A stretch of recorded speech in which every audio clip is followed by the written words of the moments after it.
اعوذ باللہ من الشیطان الرجیم بسم اللہ الرحمن الرحیم۔ آج کل پرنٹ میڈیا میں بھی ایسے مضامین شائع ہو رہے ہیں جن میں مذہبی عقائد کو موضوع بنایا جاتا ہے، اور اسی طرح الیکٹرانک میڈیا میں بعض چینل ایسے پروگرام پیش کر رہے ہیں جن میں خالص مذہبی موضوعات پہ پروگرام نشر ہوتے ہیں۔ انہی میں سے ایک عقیدہ ختم نبوت سے متعلق ہے۔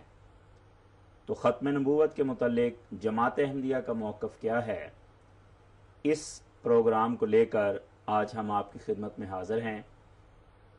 ہمارے ساتھ مکرم محترم مولانا مبشر احمد کالو صاحب تشریف رکھتے ہیں۔ ان سے ہم سوالات کریں گے کہ ختم نبوت کی حقیقت کیا ہے اور اس بارے میں جماعت کا موقف کیا ہے، اور جو اعتراضات پیدا ہوتے ہیں ان کے جوابات کیا ہیں قرآن مجید کی روح سے اور احادیث کی روح سے۔ تو آئیے پروگرام شروع کرتے ہیں۔ محترم مولانا صاحب، آپ سے پہلا سوال یہ ہے کہ مسئلہ ختم نبوت کی حقیقت کیا ہے؟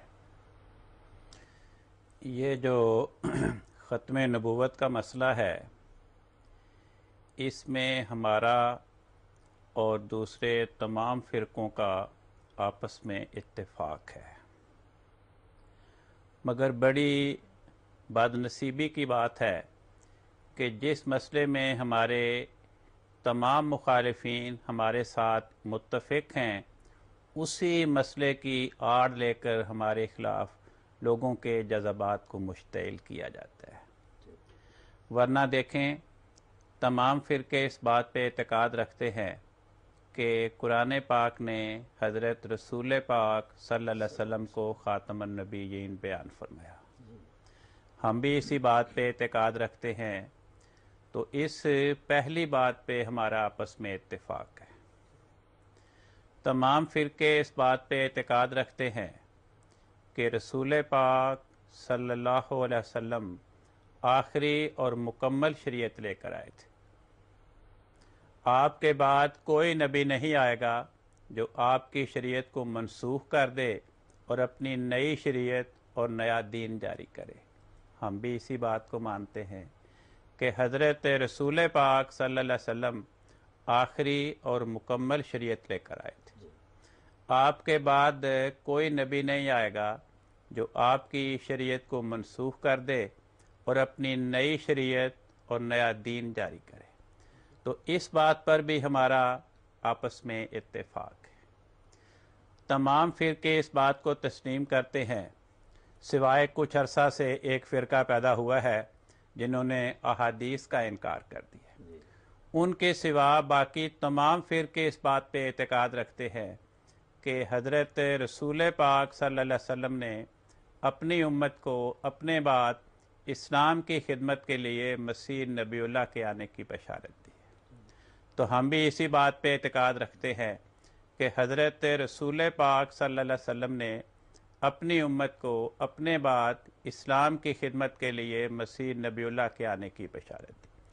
تو آج تمام بریلوی، تمام دیوبندی، تمام اہل حدیث، تمام اہل تشیع اور تمام اہل سنت فرقے اور ان کی تمام اندرونی ذیلی شاخیں اس بات پہ اعتقاد رکھتی ہیں کہ حضرت رسول پاک صلی اللہ علیہ وسلم نے اپنی امت کو اسلام کی خدمت کے لیے مسیح نبی اللہ کے آنے کی بشارت دی۔ تو یہی ہمارا اعتقاد ہے۔ تو اس وقت جماعت احمدیہ سمیت یہ تمام فرقے خاتم النبیین کے بعد خدمت اسلام کے لیے مسیح نبی اللہ کی آمد کے عقیدے کے قائل ہیں۔ فرق صرف اس بات میں ہے کہ ہمارے علاوہ باقی فرقے یہ کہتے ہیں کہ خاتم النبیین کے بعد خدمت اسلام کے لیے جو مسیح نبی اللہ آئے گا وہ شخصیت ہے جو حضرت رسول پاک صلی اللہ علیہ وسلم سے 600 سال پہلے بنی اسرائیل میں آیا تھا، جس کو خدا نے انجیل عطا فرمائی تھی۔ تو کہا یہ جاتا ہے کہ وہ صاحب انجیل اسرائیلی مسیح نبی اللہ آسمان پر زندہ بیٹھے ہیں، اور ان بشارات کے مطابق وہ اس امت میں دوبارہ تشریف لائیں گے اور اسلام کی خدمت سر انجام دیں گے۔ تو حضرت بانی جماعت احمدیہ علیہ السلام کو اللہ تعالیٰ نے یہ بات سمجھائی کہ اسرائیلی مسیح جس پہ خدا تعالیٰ نے انجیل نازل کی تھی وہ آسمان پہ زندہ نہیں ہے، وہ فوت ہو چکا ہے۔ تو جو بشارات دی گئی ہیں ان کا مطلب یہ تھا کہ اس امت میں اسلام کی خاطر اللہ تعالیٰ حضرت محمد مصطفیٰ صلی اللہ علیہ وسلم کے فیض کی برکت سے اور آپ کی غلامی کے طفیل ایک ایسا انسان پیدا کرے گا جسے خدا تعالیٰ مسیح نبی اللہ کا مقام اور لقب عطا فرمائے گا۔ تو حضرت بانی جماعت احمدیہ علیہ السلام اس بات کے دعوے دار ہیں کہ جس مسیح نبی اللہ کے آنے کی خبر دی گئی ہے مجھے خدا نے بتایا کہ وہ میرا وجود ہے۔ اب یہ ہے بنیادی اختلاف۔ تو دوسرے فرقے کہتے ہیں کہ چونکہ پرانے نبی مسیح نے آنا ہے اس لیے خاتم النبیین کے بعد خاتم النبیین سے پہلے کا بنا ہوا نبی مسیح وہ تو آ سکتا ہے، خاتم النبیین کے بعد نبی نیا نہیں پیدا ہو سکتا۔ اب دیکھیں اس بات پہ غور فرمائیں، بڑی سادہ سی بات ہے کہ اگر خاتم النبیین کے بعد اسلام کی خدمت کے لیے کسی نبی کے آنے کی ضرورت ہی نہیں ہے تو پھر نہ پرانا نبی آئے گا نہ نیا نبی آئے گا۔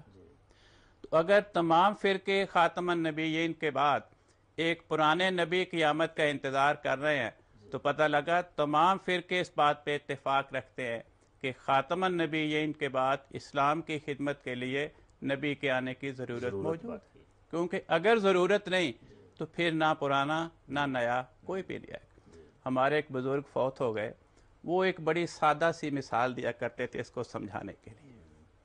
وہ فرمایا کرتے تھے کہ اگر ایک انسان بیمار ہو، وہ کسی ڈاکٹر کے پاس جاتا ہے، ڈاکٹر اس کی تشخیص کرتا ہے، اسے دوائی دیتا ہے اور اسے نصیحت کرتا ہے کہ تم چاول نہ کھایا کرو، چاول تمہیں نقصان دیں گے۔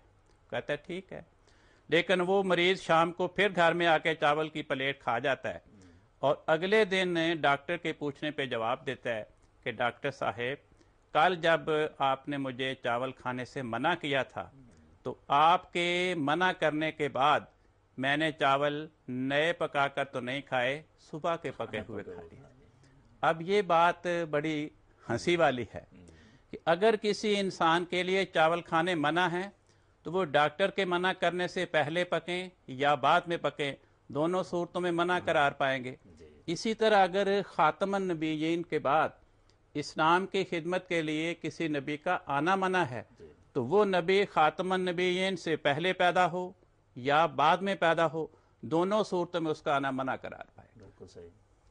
تو یعنی ہم کہہ سکتے ہیں کہ عقیدہ ختم نبوت میں اختلاف کوئی نہیں ہے، شخصیت کی تعیین میں صرف ان بشارات کے مطابق خدمت اسلام کے لیے آنے والے مسیح نبی اللہ کی شخصیت کی تعیین میں اختلاف ہے کہ آنے والا خدمت اسلام کے لیے آنے والا خادم اسلام مسیح نبی اللہ یہ ہے یا یہ ہے۔ اس بات پہ سارے متفق ہیں کہ خدمت اسلام کے لیے مسیح نبی اللہ ضرور آئے گا، لیکن کون ہوگا اس کون کے جواب میں فرق ہے۔ تو اس کا حل صرف یہ ہے کہ ایک انسان قرآن پاک اور احادیث پہ غور کرے اور اس سوال کا جواب پانے کی کوشش کرے کہ کیا آذروئے قرآن و حدیث انجیل والے اسرائیلی مسیح علیہ السلام زندہ ہیں یا فوت ہو گئے۔ اگر کوئی انسان قرآن پاک اور احادیث پہ غور کرنے کے بعد اس نتیجے پہ پہنچے کہ انجیل والے اسرائیلی مسیح علیہ السلام آسمان پہ زندہ ہیں تو اس کے نزدیک ان بشارات کے مطابق وہی یہاں پہ آئیں گے۔ اس انسان کے نزدیک جس کے نظروں میں آذروئے قرآن و حدیث حضرت مسیح علیہ السلام کی آسمانوں پہ زندگی ثابت ہو جائے، اس کے نزدیک دلائل کے لحاظ سے احمدیت مر گئی۔ لیکن اگر کوئی انسان قرآن پاک اور احادیث پہ غور کرنے کے بعد اس نتیجے پہ پہنچے کہ انجیل والے اسرائیلی مسیح علیہ السلام فوت ہو گئے ہیں، وہ یہاں پہ نہیں آئیں گے، آنے والا مسیح جو خادم اسلام ہوگا وہ اس امت میں سے پیدا ہوگا، تو اس کے نزدیک دلائل کے اعتبار سے سوائے احمدیت کے باقی تمام فرقے فوت ہوتے ہیں۔